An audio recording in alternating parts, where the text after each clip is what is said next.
I like to make fine out of something that's just thrown away, and it's that you wouldn't think that would be used for fine art.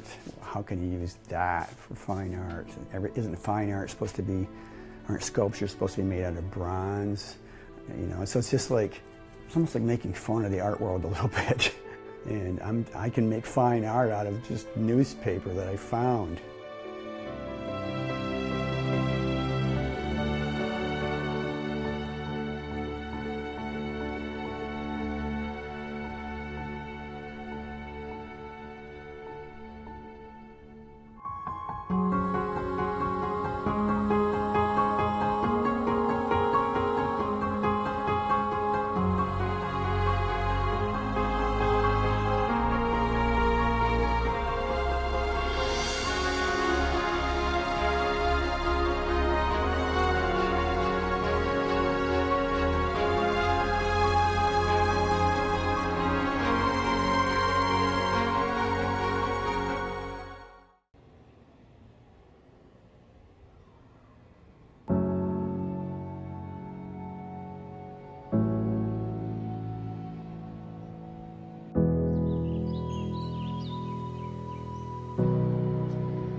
My name is Will Kurtz. I live in Brooklyn, New York.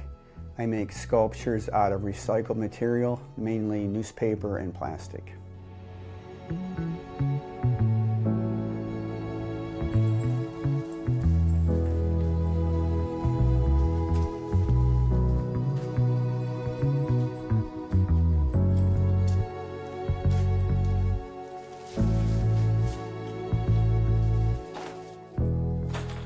I became an artist using recycled materials mainly by process of elimination. I tried almost everything else, styrofoam, wood, ceramics, stone.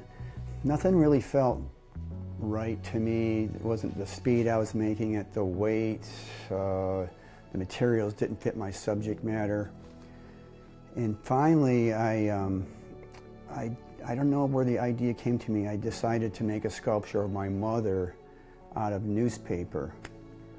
Went up so quickly and felt so natural, and the results, I knew I had it. And it's like one of those moments where after trying so many things in so many different ways, and then something just falls into place, that you know it's the right thing.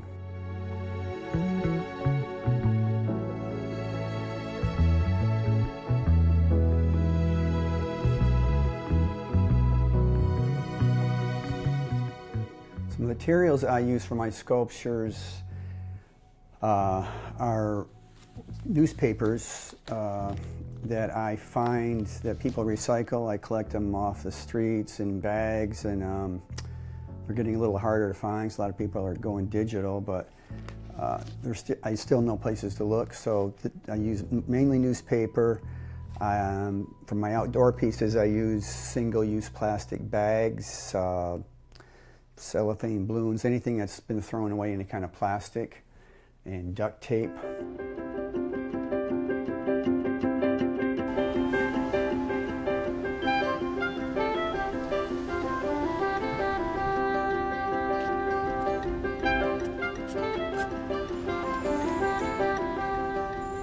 I make figurative art mainly because I like people, and I make a lot of animals. I love animals too, but how I choose my people is the hard question, because that's a personal thing. It's like somebody that catches your eye if you're walking down the street, and you know, when you turn your head to look at somebody, why do you look at that person? What about them captures your eye? And that's different people capture different people's attentions, but to me, it's something about their dress and their character. But I think it's an emotional response I get. If somebody creates emotional feeling in me of empathy or humor, that person has vibrance or exuberance. then that really captures my attention. So it's beyond the just the physical. It's also their character, and their body posture.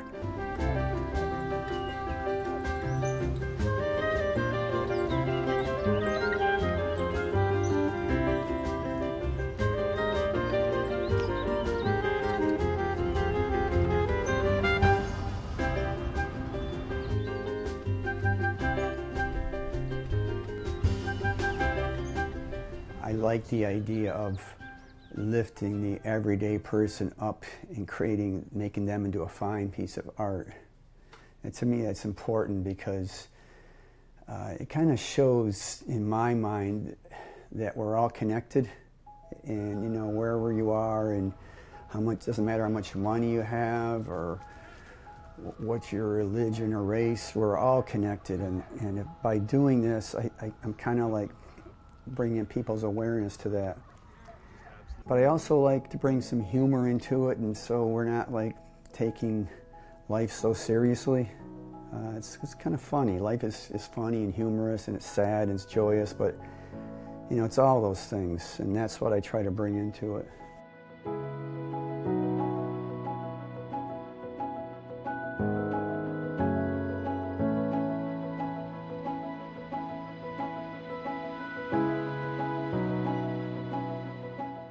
The steps for me to create a sculpture are first to take the photos, which is the most important part, because the hardest part for me is deciding what to make. Making the sculpture is easy for me. I can visualize it, what it's going to look like before I even start it. So I really want to get a subject that I want. So taking the photos and then selecting what I'm going to make. And then once I do that, I look at the posture, whether they're standing or sitting, and I have to determine what angles the legs are at, and the you know, the body posture. Are they leaning back? Are they twisting? Are they sideways? Are the shoulders tipped? Is the head at an angle? All this stuff, I look at it closely, and then I make the armature inside of it, which consists of wood that it's like a 1.5 by 1.5 piece of wood for the legs, the knees and the thighs, and then I'll have a piece of wood going across for the hips, and a piece of wood for the spine. I determine if the spine is bent forward or rounded backwards, so the spine will have the angle. Piece of wood for the clavicle and the shoulders.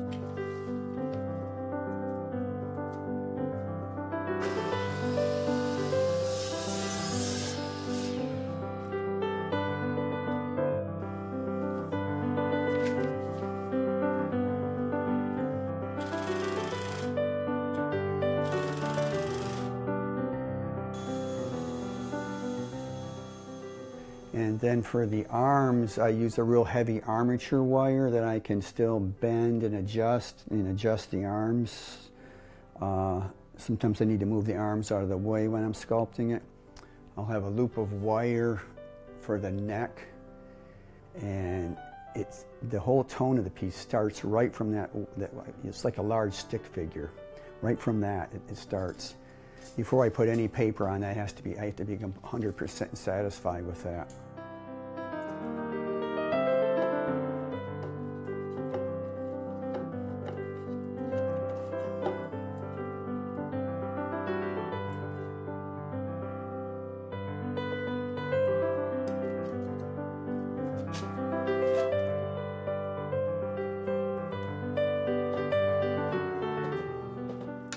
And then I take newspaper, full sheets, and I take masking tape, and I just pull this off. And by the way, I'm very specific with my tape. It has to have just the right amount of glue so I can pull it and tape it very quickly. And I work very fast. I put it on there, and I'm wrapping this on and taping it, and I build up the torso, I build up the legs. I work the whole piece at once with all the newspaper, And as I get closer to the surface, I'm using smaller and smaller pieces until it's very detailed. The body, and I make the body naked first. I can't build out to the clothes because it's not believable that way. So for instance, if I'm making a wrinkle here, this is very close. I'll just make a wrinkle out of newspaper and I'll just tape that wrinkle right onto the naked body.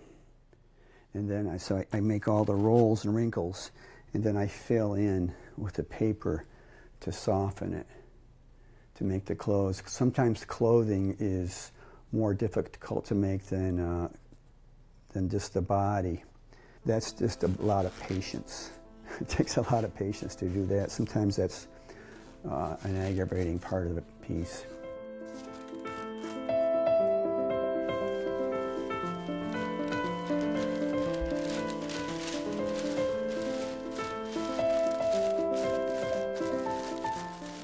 Yeah, the final step after I get the body all done, it's all white. I mean, there's some color on it because papers have color, but it's predominantly white. And then I do the collage portion of it, which is where it's much more intuitive. And the way I do that is I'll have the figure in the center of a room, whether he's standing or sitting. And then I have bins of my colors, and I'll pull them out. I'll go through bins, and something that captures my attention, I'll start pulling out all these images. A big number or an image of something, and I'll take it and I'll put it on the piece, and I'm not sure where it's going to go. Sometimes it might go on the forehead, it might go on the chest, and what happens is that sets the tone for the piece.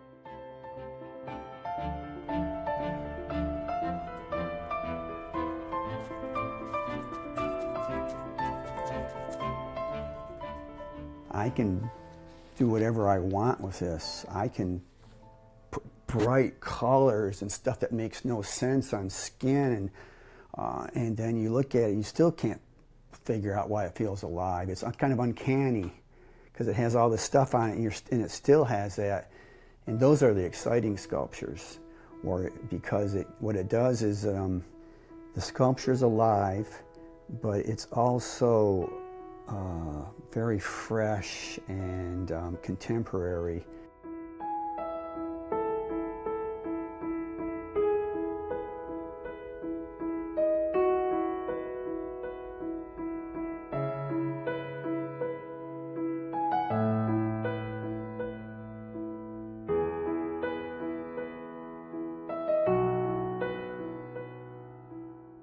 The significance of me to use recycled materials is, personally, I like using it because otherwise it's something that's just going to go in the landfill, and I'm making use of it.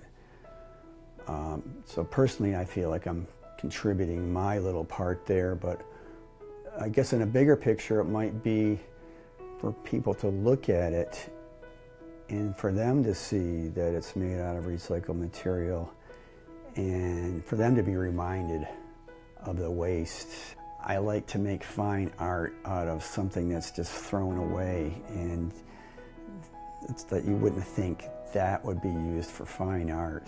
How can you use that for fine art? Isn't fine art supposed to be, aren't sculptures supposed to be made out of bronze?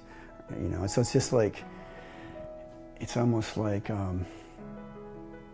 making fun of the art world a little bit. And I can make fine art out of just newspaper that I found.